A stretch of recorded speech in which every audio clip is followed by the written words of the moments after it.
And it's Friday Eve, as we like to say, and the kids are really going to catch on now that they're back at school. I'm Nicole Nalepa. And I'm Caitlin Francis. All day I thought it was Wednesday, so every time you say that, I'm like, thank goodness. Isn't it the best when you think it's actually a day earlier? I've done that every day this week. All day Really? Tuesday, I thought it was Monday. And then Labor Day is going to confuse so many people too next week. Well, and we're all working. And we're all working. You're Yeah, right. we'll all I know. be here. We'll be laboring. Except for Scott, because he's still on vacation. Oh yeah, Scott's supposed to be here though on Monday, right? Nope. Oh, is he off? Yep. I forget. I can't keep track of that man's schedule. He'll be back on Tuesday. Oh, all right. Yeah. Well, we'll be here for you, and we're here for you, of course, with all the latest. How are you doing though? Pretty good. Good. Yeah. You have a busy night. I know. We're ahead of you. Ask me tomorrow. At least tomorrow will be Friday, though. I know. So. I don't think it's Thursday. Yeah, exactly. How And then are you? Caitlin will be like, yes, I can go home. I don't have to come back tomorrow morning.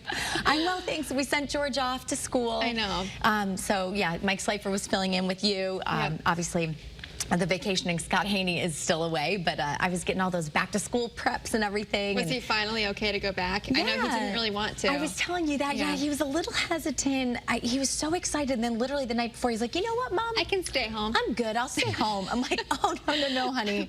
You got to go to school. But no, we didn't, excuse me, we put him, in the car. Yep. We dropped him off.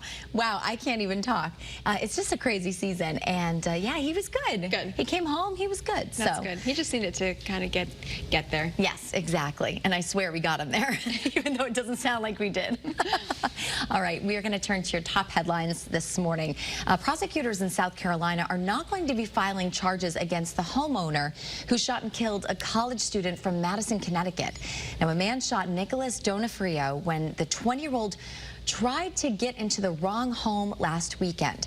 Police say Donofrio, who was a University of South Carolina student, was banging on the door and broke glass and tried to reach the doorknob before he was shot. This is a crazy story. It's just unfortunate that it all had to happen. Yeah, I mean, obviously we're going to keep everybody updated as it continues to unfold, but the laws are just different. So, Down south, yeah. And it's Donofrio. Yes. I kept saying Donofrio. Yeah. Donofrio. All right, and an AmeriCare's emergency response team is on the way to Florida right now to help in the aftermath of Idalia. These poor people.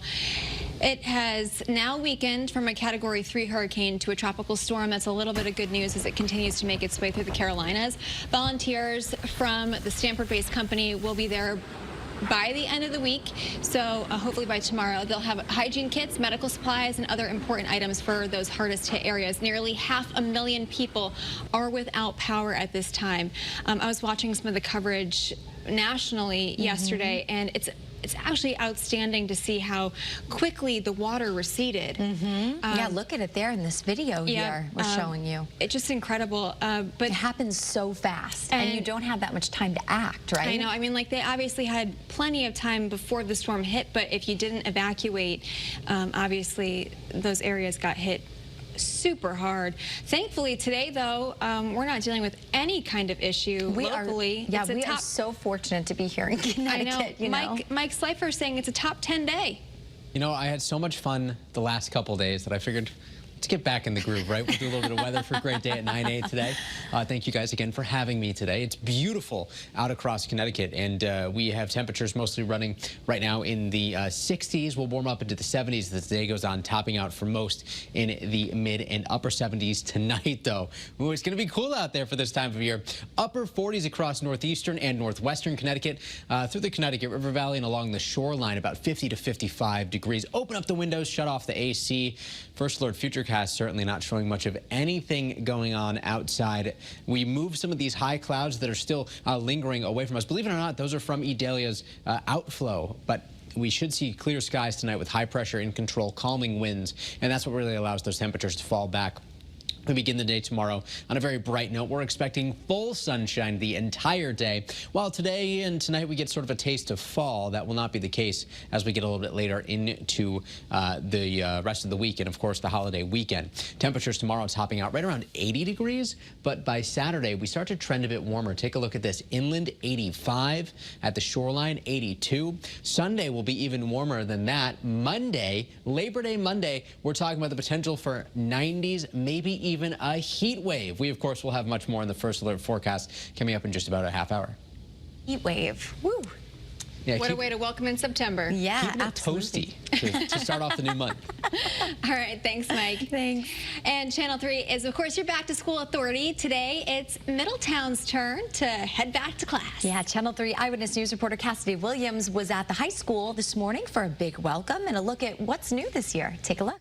Good morning. Middletown kicked off its year today, and there are a number of new programs for students here at the high school. There was a rally to welcome the students back this morning. The superintendent says the district is extending after-school programs for middle school and high school students. They are also introducing evening buses to help make it easier for students to participate.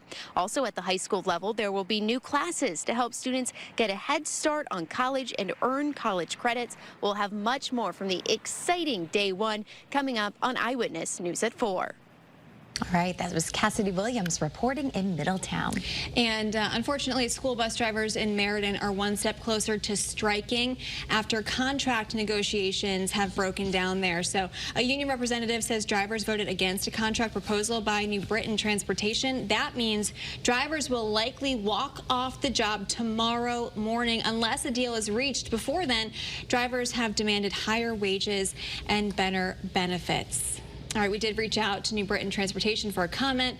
We are waiting to hear back. As soon as we do, or if any new steps are taken to avoid this strike, of course, we'll bring that information to you here on air and the Channel 3 app. A first of its kind school is set to open in Ansonia. It's called the Proud Academy. So this would be the first LGBTQ plus school in New England, and they've actually got the building, the teachers. They just need enough students to open. Channel 3's Stephanie Simone sat down with a 13-year-old Guilford student hoping to attend. Sitting in a Boys and Girls Club in Ansonia.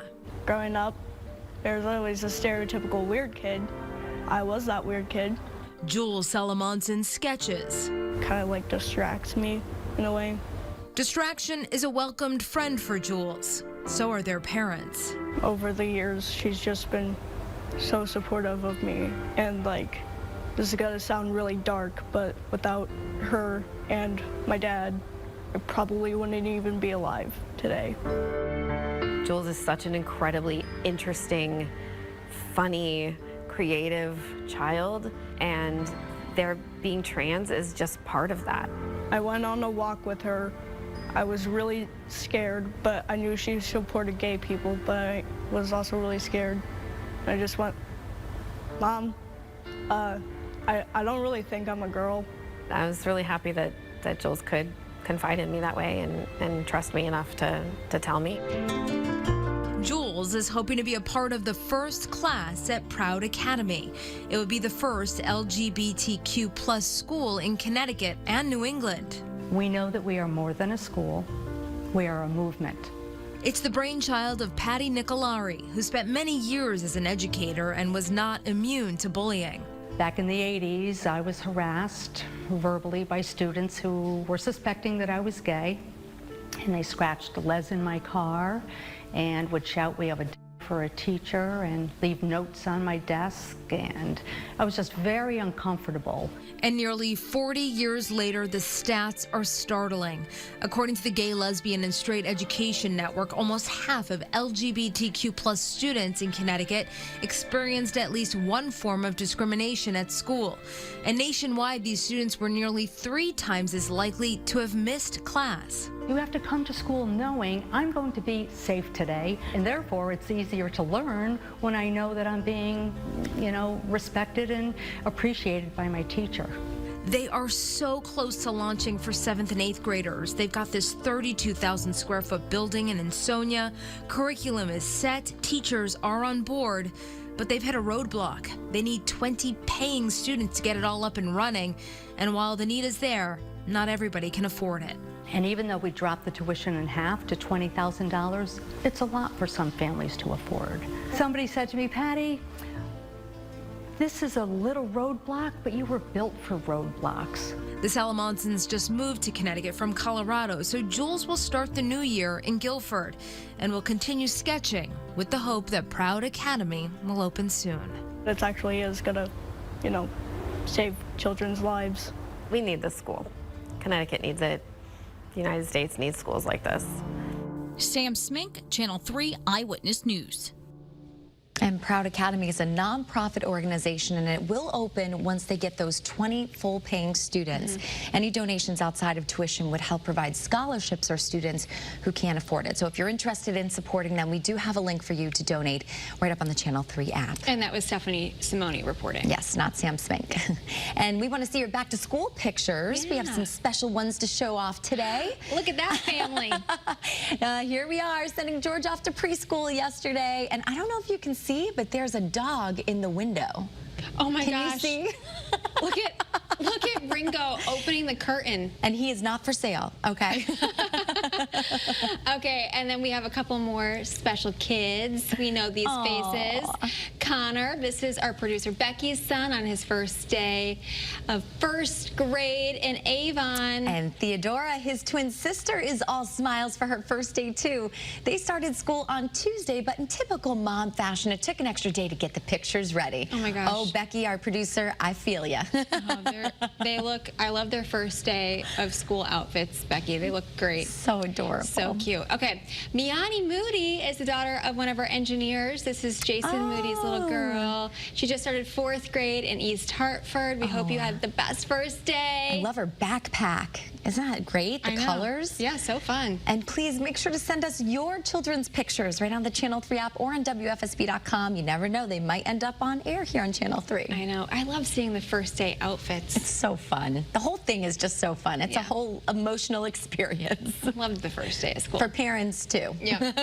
And coming up here, making the transition back to school a little easier. Yeah, what parents can do to ease fears and make sure that kids can focus on learning.